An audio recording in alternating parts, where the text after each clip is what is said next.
Hello guys, welcome back to my YouTube channel Dinesh mathematics. I hope कि आप लोग बहुत अच्छे होंगे। आज के ये क्लास हमारा है रसायन शास्त्र का। रसायन शास्त्र में हम आप लोगों को बता रहे थे कार्बन तथा इसके यौगिक के बारे में। तो इससे पहले हम लोगों ने 2 वीडियो बना करके चैनल पर डाल दिए हैं। अगर आप उस वीडियो को नहीं देखे हैं तो उसका लिंक इसके डिस्क्रिप्शन बॉक्स में आपको मिल जाएगा, आप वहां से जा करके देख सकते हैं। तो इससे पहले वाला वीडियो में आप लोगों को हमने रासायनिक बंधन के बारे में बताया था कि रासायनिक बंधन कितने प्रकार के होते हैं, रासायनिक बंधन क्या है, रासायनिक बंधन कितने प्रकार के होते थे। बताया था कि 2 प्रकार के होते हैं। पहला था आयनिक बंधन, दूसरा था सहसंयोजक बंधन। दोनों का डिफिनेशन भी दिए थे, उदाहरण भी दिए थे। उसके बाद आप लोग को सहसंयोजक बंधन के प्रकार पढ़ाए थे। सहसंयोजक बंधन कितने प्रकार के होते हैं, इसमें भी बताया था कि सहसंयोजक बंधन 3 प्रकार के होते हैं। एकल सहसंयोजक बंधन, द्विक सहसंयोजक बंधन और त्रिक सहसंयोजक बंधन। तीनों का हम लोग एक एक उदाहरण समझे थे। इसमें ज्यादा उदाहरण हम इसलिए नहीं लिए थे ताकि हम लोग धातु और अधातु वाला लेसन में इसको अच्छे से हम लोग पढ़ चुके थे, तो इसीलिए हम लोग इसका ज्यादा उदाहरण नहीं लिए हैं। अगर आप इसको और डिटेल से पढ़ना चाहते हैं तो धातु और अधातु वाला लेसन में जाकर के देख लीजिएगा। वहाँ पे सहसंयोजक बंधन के बारे में और आयनिक बंधन के बारे में बहुत सा उदाहरण समझाया हुआ है। तो ज़्यादा समय नहीं लेते हुए अब हम लोग क्लास की ओर बढ़ते हैं। आज का ये क्लास हम लोग को है पार्ट 3। तो पार्ट 3 में हम आप लोग को बताएंगे कार्बन के अपरूप के बारे में।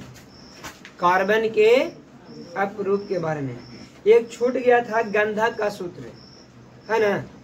गंधक का सूत्र छूट गया था। गंधक का संरचना कैसे बनता है, S8 होता है। क्या होता है सूत्र उसका, S8।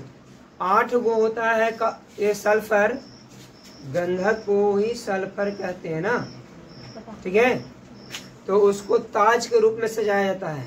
ताज, ताज मतलब क्या, जो बर्थडे उडे में बच्चा लोग नहीं बनता है ताज, उसके रूप में इसको सजाया जाता है ना। तो गंधक का सूत्र होता है। किसका सूत्र होता है, चलिए आप लोगों को दिखाते हैं गंधक का सूत्र किस प्रकार से होगा। तो देखिए यहाँ पर ये जो है गंधक का सूत्र है। किसका सूत्र है, गंधक का सूत्र होता है S8। S8 होता है। कितना होता है, याद रखिएगा ना। गंधक का सूत्र कितना है। अब S8 को हम लोग क्या करते हैं कि यहाँ पर एकल बंधन द्वारा दर्शा रहे हैं। कितना बंधन द्वारा, देखिए एक ही बॉन्ड है जी। ये लाइन में, एक लाइन में 2 इलेक्ट्रॉन का बताया था ना। देखिए यहाँ पर 2 इलेक्ट्रॉन है इसमें। समझ में आ गया आप लोग को। एक इलेक्ट्रॉन इसका वाला, एक इलेक्ट्रॉन इसका वाला, एक इलेक्ट्रॉन इसका वाला, एक इलेक्ट्रॉन इसका वाला, एक इलेक्ट्रॉन इसका वाला, एक इलेक्ट्रॉन इसका वाला, इस तरह से जुड़ता है, ठीक है। तो ये एकल बंधन के रूप में जुड़ा रहता है। ये ताज के रूप में रहता है। कैसा रहता है, कैसा रहता है, ताज के रूप में, ठीक है। जो बच्चा लोग नहीं पहनते बर्थडे उडे में, वही उसी प्रकार का ये पाया जाता है, ठीक है। इसको बोलते हैं गंधक। क्या बोलते हैं, कोई दिक्कत है तो कल कब, इससे पहले वाला वीडियो में यही चीज छूट गया था सिर्फ, बाकी सब सही था। चलिए इसको आप लोग स्क्रीनशॉट ले लीजिए।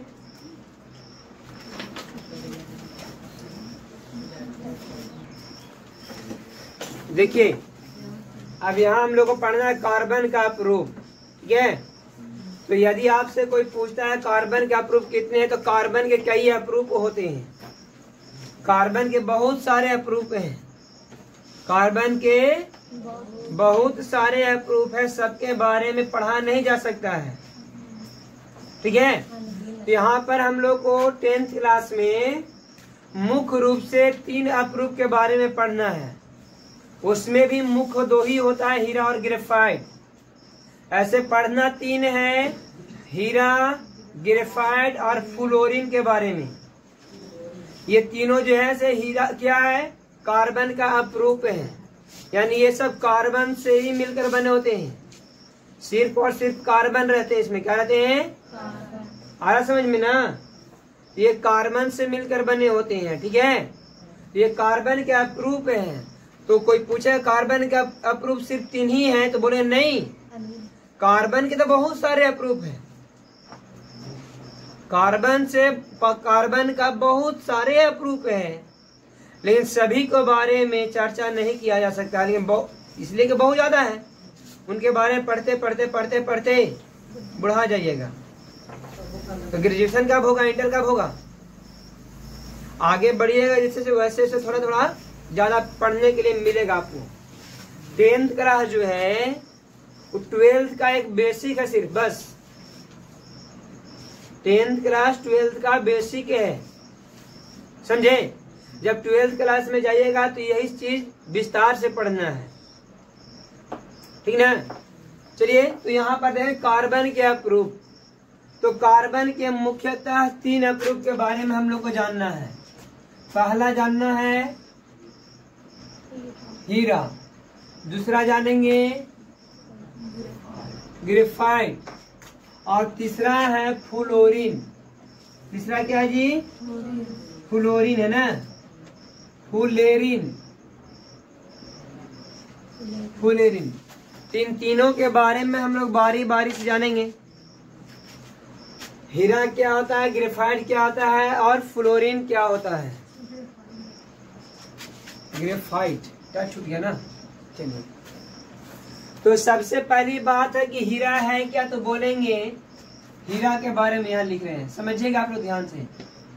हीरा एक कार्बन का अपरूप है। हीरा कार्बन का क्या है, एक अपरूप है। तो लिखेंगे यह कार्बन का एक अपरूप है। किसका अपरूप है, कार्बन का है। किसका है, यह कार्बन का एक अपरूप है। अब बताइए, कार्बन जब खुद अधातु है तो हीरा भी क्या होगा, अधातु है। दूसरा पॉइंट में लिखेंगे यह अधातु है।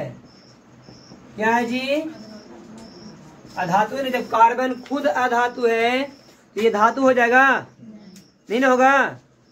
अब देखिए, इसका एक कार्बन परमाणु, इसका यानी हीरा का ना, हीरा का एक कार्बन परमाणु 4 अन्य कार्बन परमाणु के साथ जुड़े होते हैं।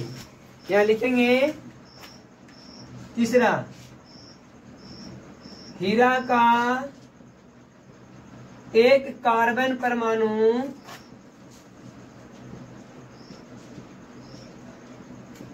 4 अन्य कार्बन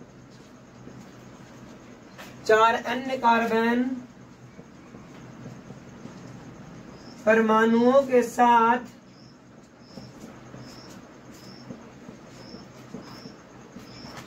जुड़ा होता है। ठीक है, क्या जी, यहाँ पर हीरा का एक कार्बन परमाणु 4 अन्य कार्बन परमाणु के साथ जुड़ा होता है। जो देखिए इस प्रकार से होता है। मान लीजिए कि एक कार्बन है तो ये 4 गो से जुड़ जाएगा, जुड़ गया। ये भी 4 गो से जुड़ेगा। देखिए ये जुड़ा ना, 1 2 3 4, ये भी 4 गो से जुड़ेगा। जुड़ा कि नहीं जुड़ा। अब ये भी 4 गो से जुड़ेगा, तो एक तो यहाँ जुड़ेगा, 2 3 4 गो हो गया ना। ये भी 4 गो से जुड़ेगा, एक यहाँ जुटा, एक यहाँ जुटेगा, एक और आगे बढ़ा लेगा। ये भी 4 गो से जुड़ेगा, 1 2 3 और 1 जुटेगा कि नहीं जुट रहा है। इसको भी जोड़ देंगे, कोई दिक्कत है। तो इस प्रकार से क्या करता है, इस प्रकार से ये जुड़ते जाता है, इस प्रकार से। तो यहाँ पर आप देख रहे हैं कि एक कार्बन परमाणु 4 अन्य कार्बन परमाणु के साथ जुड़ा हुआ है। एक कार्बन परमाणु 4 अन्य कार्बन परमाणु के साथ क्या होता है, जुड़ा होता है। समझ में आ गया आप लोगों ने। अब देखिए यहाँ जो होता है, चारों जो होते हैं, जब 4 गो से जुड़े होते हैं तो ये पूर्णतः सहसंयोग बंधन है। कार्बन कार्बन के बीच में सहसंयोग बंधन बनेगा कि आयनिक बंधन बनेगा, सहसंयोजक बंधन। आयनिक बंधन बनने के लिए धातु और अधातु दोनों को होना जरूरी है।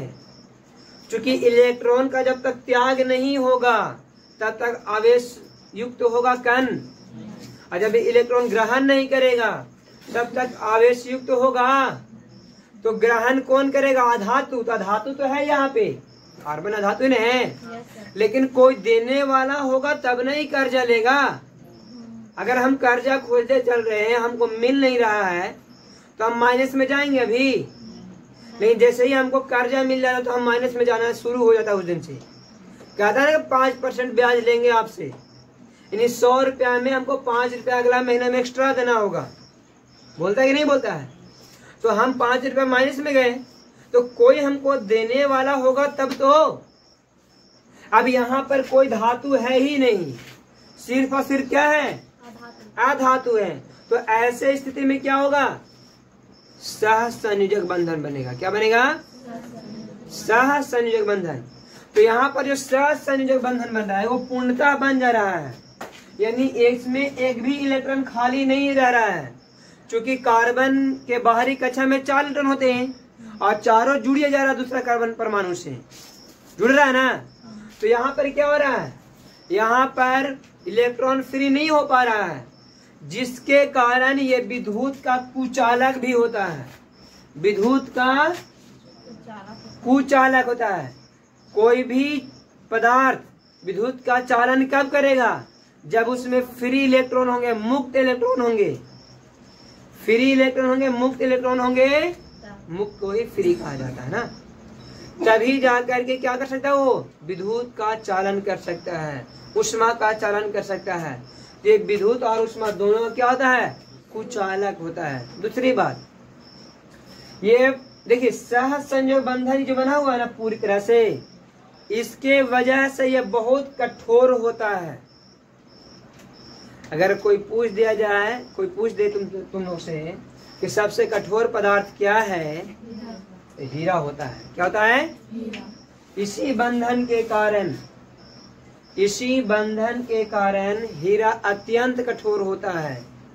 कठोर ही नहीं बोलना है, अत्यंत मतलब बहुत ज्यादा कठोर होता है, बहुत ज्यादा कठोर होता है। तो समझ में आ गया संरचना?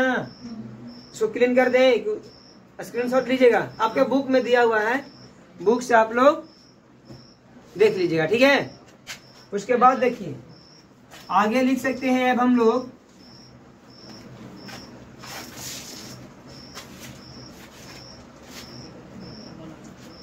देखिए आगे अभी हम बताएं चौथा पॉइंट में लिख सकते हैं कि यह विद्युत और एक मिनट पहले लिखेंगे, इसमें कार्बन परमाणु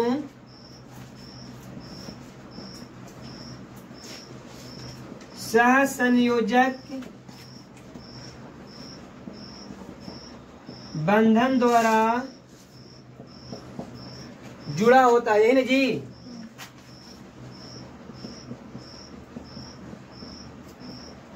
सहसंयोजक के बंधन में बनता है। अब जब एक कार्बन परमाणु 4 अन्य कार्बन परमाणु से जुड़ा हुआ है तो ये क्या हो जाए? विद्युत का कुचालक होगा। इसमें मुक्त इलेक्ट्रॉन नहीं होता है, इसमें मुक्त इलेक्ट्रॉन नहीं होता है, जिससे यह विद्युत और उष्मा का कुचालक है। जिससे क्या है? विद्युत और उष्मा दोनों क्या होता है ये जी?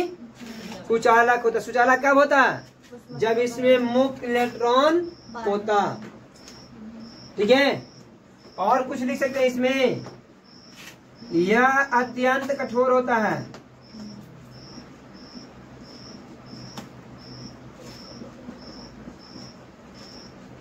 यह अत्यंत कठोर होता है।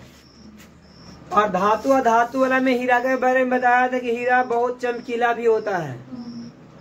धातु अधातु वाला में भी बताए होंगे। और अपवर्तन जो था ना, पूर्ण आंतरिक परावर्तन, देखिए हीरा के सतह जो होते हैं वो प्रकाश के किरणों को पूर्ण आंतरिक परावर्तन कराते हैं, मैंने पूरी तरह से अंदर में परावर्तन होता है, जिसके वजह से हीरा अत्यंत चमकीला, बहुत चमकीला भी हो जाता है, बहुत अधिक चमकीला होता है ना। हीरा बहुत अधिक चमकीला होता है, क्यों? तो बोले पूर्ण आंतरिक परावर्तन के कारण, पूर्ण आंतरिक परावर्तन के कारण। तो साउंड में आप लोग को आज दिक्कत होगा, माइक खराब हो गया है, तो बहुत जल्दी ही हम नया माइक का व्यवस्था करने जा रहे हैं। चलिए थोड़ा बहुत आप लोग कंप्रोमाइज कीजिएगा, साउंड प्रॉब्लम हो सकता है ना। तो ये अत्यंत कठोर होता है। हीरा के बारे में अगर इतना बात आपको याद होगा, आपको 10th क्लास में इससे ज्यादा नहीं पढ़ना है। 10th क्लास में हीरा के बारे में इससे ज्यादा नहीं पढ़ना है। तो आप लोग को अगर इतना याद होगा और हीरा के बारे में पूछेगा तो लाइन बाय लाइन लिख दीजिएगा ना, कोई दिक्कत है क्या? नहीं ना। चलिए इसका एक स्क्रीनशॉट लीजिए, फिर आगे बताते हैं आप लोग को। ग्रेफाइट के बारे में बताएंगे, किसके बारे में? चलिए यहाँ जिससे कर दीजिएगा ना, इधर जिससे यह विद्युत और ऊष्मा का कुचालक होता है, ठीक है। चलिए इसको हम क्लीन करते हैं। अब पढ़ेंगे हम लोग ग्रेफाइट के बारे में। किसके बारे में पढ़ेंगे? ग्रेफाइट के बारे में, ठीक है।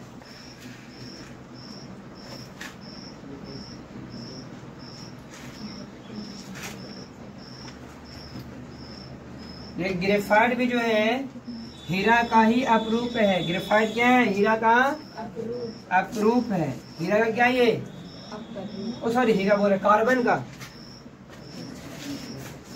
ग्रेफाइट कार्बन का एक अपरूप है। ग्रेफाइट कार्बन का एक अपरूप है ना, तो यहाँ लिखते हैं ग्रेफाइट। गलती से हीरा बोला गया था। ग्रेफाइट क्या है? तो यहाँ भी लिखेंगे कि यह कार्बन का एक अपरूप है। कार्बन का क्या ये? अपरूप है। दूसरी बात, ये तो पहला पॉइंट था। दूसरा पॉइंट में और क्या लिखा जा सकता है जी? तो यहाँ पर देखें कि यह कार्बन का एक अपरूप है। दूसरा में लिख सकते हैं, देखिए ग्रेफाइट भी अधातु है। ग्रेफाइट भी क्या है? अधातु। लेकिन ये धातु जैसा व्यवहार करता है।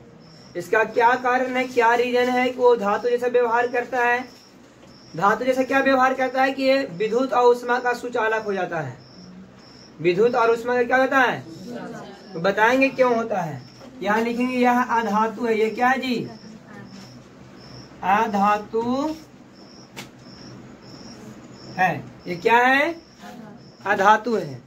तीसरा में लिखेंगे, देखिए ग्रेफाइट का एक कार्बन परमाणु 3 अन्य कार्बन परमाणु के साथ जुड़ा होता है, और जो एक बच जाता है वह मुक्त इलेक्ट्रॉन होता है। क्या होता है?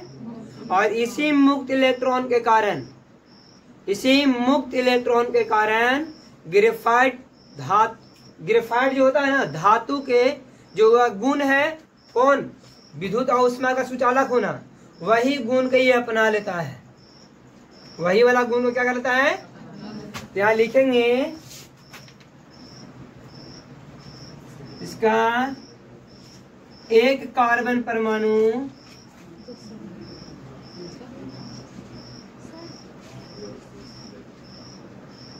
इसका एक कार्बन परमाणु 3 अन्य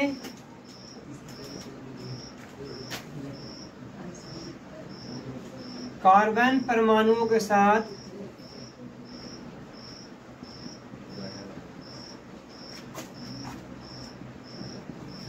डायरेक्ट यहाँ पे एक साथ संयोग बंधन द्वारा जुड़ा होता है ना, के साथ सह संयोजक बंधन के द्वारा जुड़ा होता, सह संयोजक बंधन के द्वारा ये भी जुड़ा होता है ना। लेकिन इसमें है क्या कि ये होता है एक कार्बन परमाणु तीन अन्य कार्बन परमाणु के साथ जुड़ेगा, और जब 3 अन्य कार्बन परमाणु के साथ जुड़ता है तो ये षटकोणीय वलय बनाता है। क्या बनाता है? इसका आकार कैसा होता है? षटकोणीय वलय के जैसा। इसका आकार षटकोणीय होगा ना।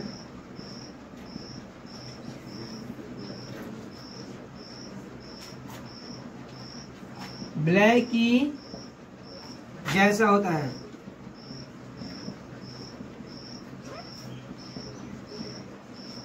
देखिए आप यहाँ पर समझिए कि किस प्रकार जुड़ता है। यहाँ पर एक कार्बन परमाणु ये वाला है तो ये 3 के साथ जुड़ेगा। ये देखिए इस तरह से हम 1 2 4 ऐसे वलय बना देते हैं ना।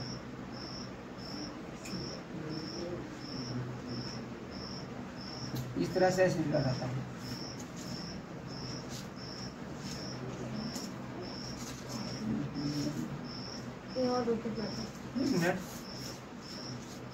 गलती हो गया, थोड़ा सा ऊपर होगा। एक मिनट इस प्रकार होता है ना। ये आ गया यहाँ, ये जगह यहाँ, ये जगह इसके साथ, इससे षटकोणीय है ना। 1 2 3 4 5 6 वो है। अब ये वाला भी अन्य 6 के साथ जुटेगा। 1 2 3 4 5 6। ये वाला भी जुटेगा, जुटेगा नहीं जुटेगा? 1 2 3 4 5। एक मिनट यहाँ होगा। ये वाला डायरेक्ट ऐसा होगा, इस तरह से होगा और इस तरह से। ठीक है, इसी तरह से आगे बनाते रहिए। इसी तरह से आगे क्या करना हम लोग को? इसको भी जोड़ दे इस तरह से, इस तरह से। कोई दिक्कत? 1 2 3 वो बना दिया ना। इसको थोड़ा यहाँ बन जाएगा। इसको यहाँ ले ले, यहाँ ले ले, ऐसे ऐसे ऐसे हो गया, एक हो जाएगा। इस प्रकार से सब क्या होते हैं? बनते जुड़ते जाते हैं ना।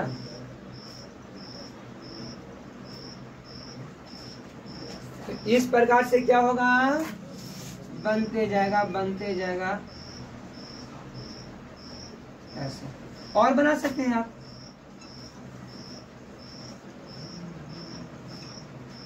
कोई दिक्कत है? तो इसी प्रकार से ये जुड़ता जाता है और बनते जाता है, जुड़ता जाता है और जितना बनाना चाहते हैं आप। एक मिनट, इसको थोड़ा सा और नीचे देते हैं। कोई दिक्कत है? कोई दिक्कत? तो इसी प्रकार से जोड़ जोड़ के जितना मर्जी उतना आप बनाते हैं। ये कोई रोकने वाला? तो ये आपका ग्रेफाइट है। क्या है? यहाँ पर ध्यान से देखिएगा आप लोग कि एक कार्बन परमाणु 3 अन्य कार्बन परमाणु से जुड़ा हुआ है। कहीं पे भी देखिए, ये देखिए, ये देखिए, ये देखिए, है ना। 3 अन्य कार्बन परमाणु के साथ जुड़ा हुआ है नहीं। तो यहाँ पर क्या करें हम लोग? यहाँ पर देखिए, जब 3 अन्य कार्बन परमाणु जुड़ा हुआ तो एक खाली रहना गया जी। एक खाली रह रहा है कि नहीं रह रहा है? तो जब एक खाली रह जाता है, एक बच जाता है, तो ऐसे स्थिति में ये जो एक इलेक्ट्रॉन जो पाया जा रहा है, ये वाला मुक्त इलेक्ट्रॉन कहलाता है। क्या कहलाता है? तो इसमें जो मुक्त इलेक्ट्रॉन पाया जा रही है अपने एरिया में घूम सकता है, अपने एरिया में घूम सकता है ना। जहां तक इसका एरिया होगा घूम सकता है। और इसी के कारण ये ऊष्मा एवं विद्युत का सुचालक होता है। इसी के कारण यह ऊष्मा और विद्युत क्या होता है? यहाँ लिखेंगे, इसमें मुक्त इलेक्ट्रॉन होता है, जिसके कारण यह विद्युत और ऊष्मा का सुचालक है जी। विद्युत और उष्मा दोनों क्या होता है, ये सुचालक होता है। अब यहाँ पर बात करते हैं कि यहाँ पर जो ये इलेक्ट्रॉन मुक्त इलेक्ट्रॉन पाए जा रहे हैं, ये में पूर्णता बंधन नहीं बन रहा है। पूर्णता बंधन बन रहा है क्या? जब पूर्णता बंधन नहीं बनता है तो ऐसे स्थिति में ये इलेक्ट्रॉन फिसलते रहता है, अपने स्थान से क्या होता है, और फिसलने के कारण ये मुलायम होता है। क्या होता है? अब एक बात ध्यान दीजिए आप लोग कि ये जो होता है ग्रेफाइट, ये मुलायम होता है या नहीं होता है? हम लोग लिखते लिखते वो टूट जाता है। हम लोग को लिखते लिखते क्या होता है, उसमें भी कुछ मिश्रण किया जाता है उसको कठोर बनाने के लिए। उसमें भी उसको मिलाया जाता है थोड़ा हार्डनेस बनाने के लिए, हार्ड होने के लिए उसमें भी मिलाया जाता है। तो मिश्रण होता है, फिर भी टूट जाता है। फिर भी क्या होता है, थोड़ा भार दीजिए, भार देकर लिख दीजिए, टूट जाएगा। इन हीरा टूटता, हीरा देखिए शीशा को काटने का काम करता है। शीशा जो कटता है ना, शीशा वो हीरा काटता है। कौन करता है? समझ में आया? बिल्कुल जिस तरह से लाइन पर आएगा उसी तरह से काटेगा वो। अब बहुत छोटा सा रहता, बहुत छोटा सा रहता है। समझ में आया आप लोग को? ध्यान लिखेंगे, यह मुलायम होता है। यह क्या होता है जी? किसके अपेक्षा में? हीरा के अपेक्षा, हीरा के अपेक्षा में बहुत मुलायम लिख दे सकते हैं आप लोग। यह बहुत मुलायम होता है हीरा के अपेक्षा में। यह खाली लिख दीजिए, ये मुलायम होता है हीरा के अपेक्षा, छोड़ दीजिए। कोई दिक्कत? कोई दिक्कत है इसमें? यह विद्युत और उष्मा का सुचालक क्यों होता है? क्योंकि इसमें मुक्त इलेक्ट्रॉन पाए जाते हैं, और मुक्त इलेक्ट्रॉन के कारण कोई भी पदार्थ जो होता है विद्युत और उष्मा का सुचालक हो जाता है। कोई भी पदार्थ विद्युत और उष्मा का, यहाँ पर देखिए ये वाला थोड़ा डाउट हो गया है। 1 2 3 4 को साथ जोड़े ना, एक को 3 के साथ जोड़ना है, ध्यान दीजिएगा। ऐसा 4 को हो गया, ये तो ठीक है। 1 2 3 1 2 3 1 2 3 4 को हो गया। अब देख लीजिएगा आप लोग, ठीक है। इसको हटा देंगे, ऊपर वाला बंधन में हटा देंगे, फिर हटा देंगे, हो गया ना। अब जहाँ जहाँ हो रहा है वहाँ क्या करेंगे, बंधन हटा देंगे। ये रहा हो रहा है ना, हटा दीजिए इसको, हो गया ना। अब तो यहाँ बन जा रहा है, देख लीजिए आप लोग, ठीक है। चलिए क्लीन करते, स्क्रीन शॉट लीजिए पहले, उसके बाद क्लीन करेंगे।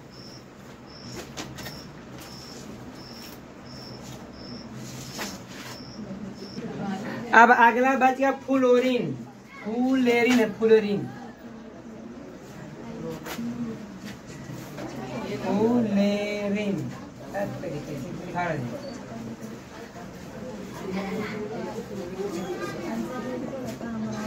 फ्लोरीन, फ्लोरीन भी क्या है जी? देखो फ्लोरीन है क्या ये? फ्लोरीन जो होता है ये 60 कार्बन परमाणुओं से मिलकर बना होता है। 60 कार्बन परमाणुओं से मिलकर के बना होता है। कितने? 60 कार्बन परमाणु से मिलकर बने होते हैं ना। देखिए फ्लोरीन एक अन्य शुद्धतम अपरूप है। कार्बन का ये क्या है? कार्बन का एक शुद्धतम अपरूप है। क्या जी? कार्बन के एक शुद्धतम अपरूप है। दूसरा में क्या लेंगे? ये भी अधातु ना होगा जी।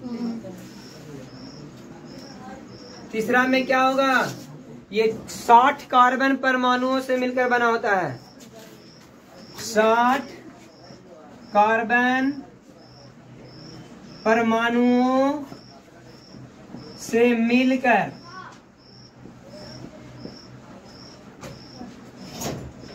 बना होता है। ये 60 कार्बन परमाणु को सजाए थे बंक मिस्टर मिंस्टर, बंक मिंस्टर, समझ में आया? बक मिंस्टर, बक मिंस्टर, देखिए बक मिंस्टर, बक मिंस्टर ने इनको सजाया था 60 को कार्बन परमाणु को, जो एक फुटबॉल के भांति दिखता था।